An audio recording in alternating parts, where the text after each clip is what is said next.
This presentation will outline the Denver Museum of Nature and Science in Denver, Colorado.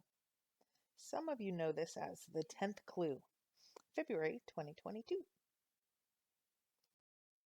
I've got to thinking about Douglas Preston writing the foreword in the 10th Clue. The 10th clue being that you take your car to the parking lot at the Denver Museum. We asked about that during our interview of both Douglas Preston and Forrest Fenn in November of 2019. And Forrest made it very clear that Arizona was not at play. And they were very cagey playing hot potato about whether Denver was. So I decided to write Douglas and asked him, now that Forrest has passed and the chase is over, would he be able to give an explanation of the 10th clue? And he said he had no idea, maybe misdirection. I've always thought, nope, there's something more. So I also reached out to Mr. Sparks, Forrest's daughter's husband's father. So Forrest's daughter's father-in-law runs the Denver Museum of Nature and Science, and asked if he could give any insight. Well, we're going to have to just take an adventure at this point. I'd not been to the museum, and I was ready for an adventure. An unexpected trip took me to Denver, so it was time. I made my way in the morning to the front of the Denver Museum of Nature and Science. They had large marquees, and we'll see a couple of the statues and exhibits later. I was ready to get inside. So I headed in and I saw that there were three public levels in the museum. I decided to start on what I thought was the top level and work my way down. But there's some adventure that will happen along the way. Of course, you first have to get through security. Just kidding. Security was actually very nice. I wanted to look in every little hidey hole. Was there anything that had a connection with the chase? So, of course, the first exhibit made me giggle.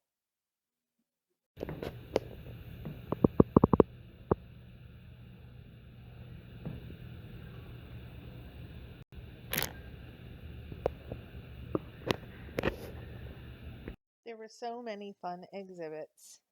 I thought maybe I should put OTC under this area and it could give me a secret clue. Nope, just had some fun.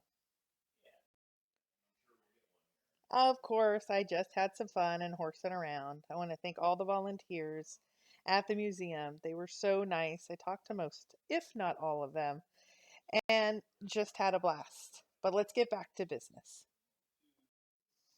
As I made my way up to the third floor, I explained to one of the volunteers that I was starting on the top floor and working my way down.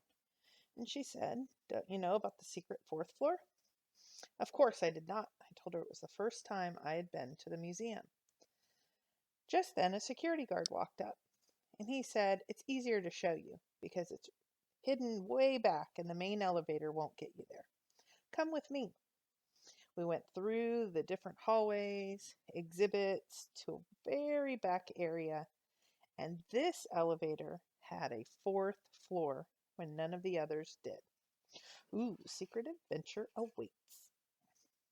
Okay, security just walked me through a secret area of the museum. They said that on the fourth floor there's an atrium and it's only open sometimes. They just opened it. They didn't say for me. And they said that there are secrets up there. I'm like, I don't know what that means, but I'm gonna go. Okay, I'm going to explore, and I'll be back. Okay, I come out this super secret elevator, and they say they do some weddings and events out here. It's covered. Look at this view. Jeez, there's Denver. They said it's the nicest view of Denver. Look at this though. They have some I guess it looks like a rose garden, but look what we have.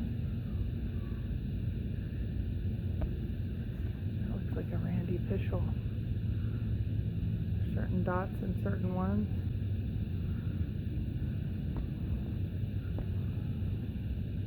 Pretty cool, huh?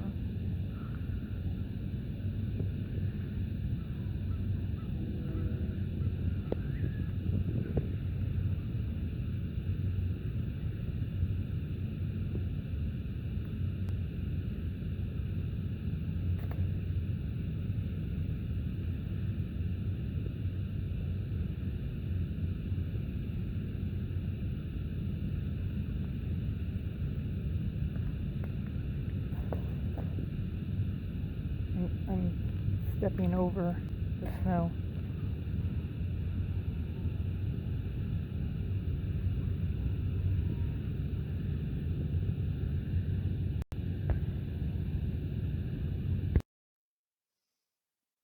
There was an entire array wall lined up of all the donors or many of the donors from the Denver Museum. And I'll show you a few that stood out, but then just the long line of them. It was pretty cool.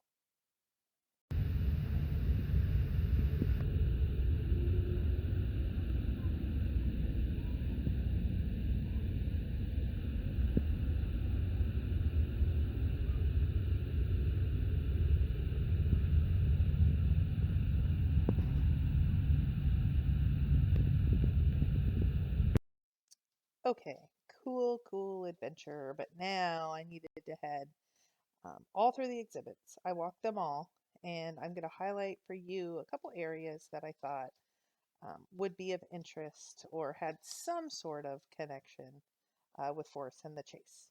Here we go. So, of course, the first one was the gems and minerals area. I thought 10th clue, maybe this is where Forrest would have wanted the chest to reside. So I decided I would venture through this area, these exhibits first. Of course, you walk in, and the first thing you see is big bold letters says treasure. Well, this was a crystal treasure from Mexico, but there's some areas that I thought really did tie, and these exhibits were super cool.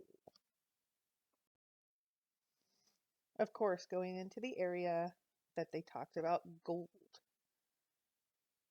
They had several exhibits, and I'll show you here several of the displays of gold.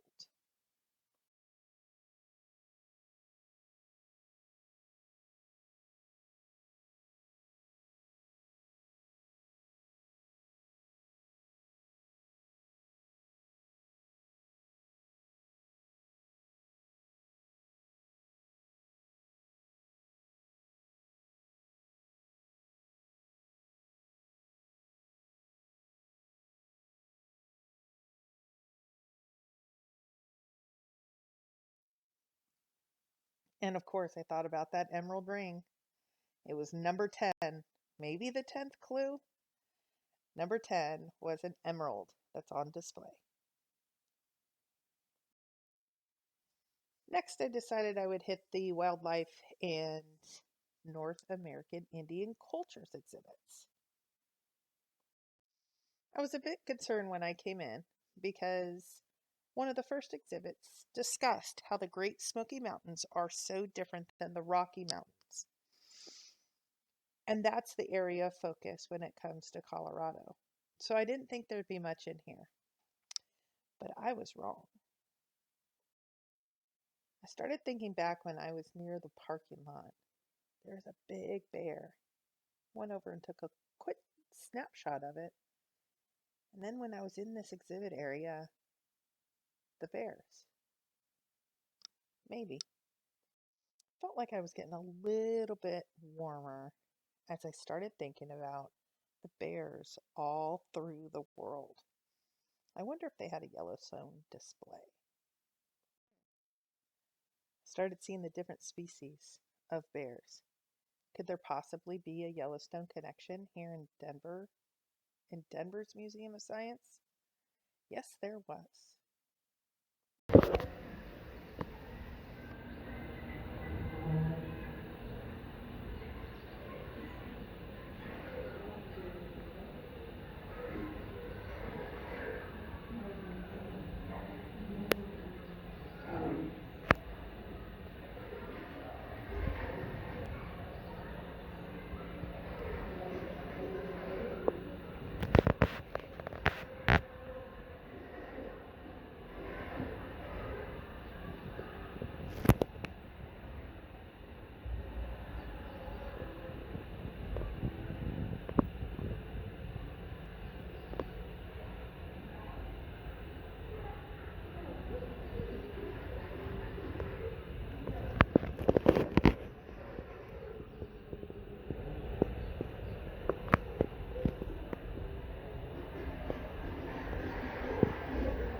The Salmon Stream interactive display that was on the ground was dedicated in memory of Roman Alexander Wenstrom in 2015.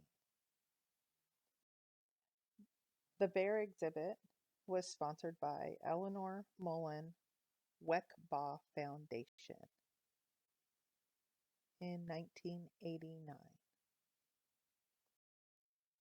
I have concluded, just my opinion, that the Denver Museum of Nature and Science, being run by Forrest's family, was where Forrest wanted the treasure chest to reside.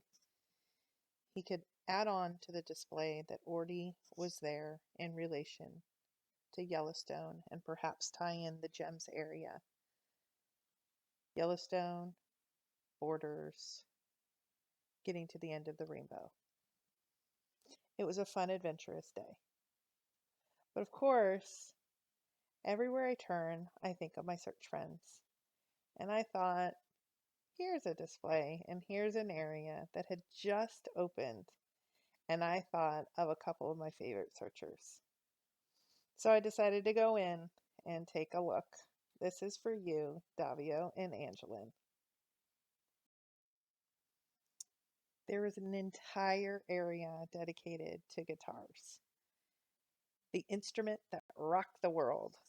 So I thought, I have to go in, I have to learn a little, and I have to channel my Davio and Angelin. Davio would love this.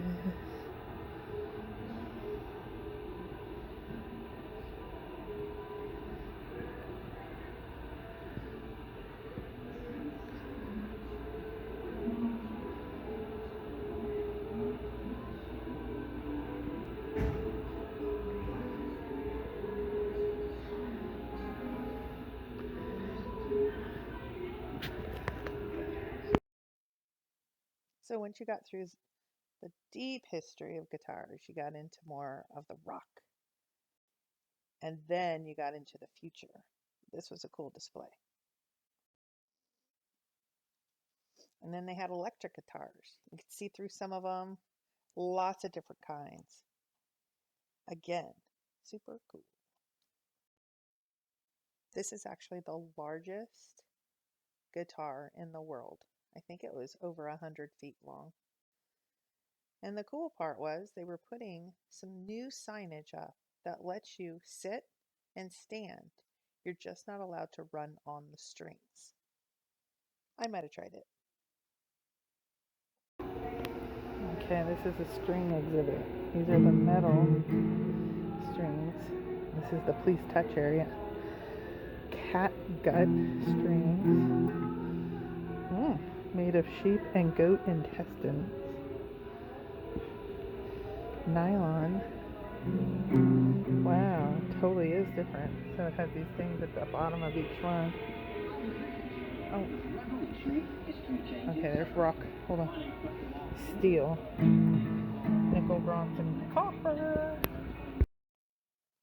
The last area was the future of guitars. Here was one, and then I watched the display on another. What in the world?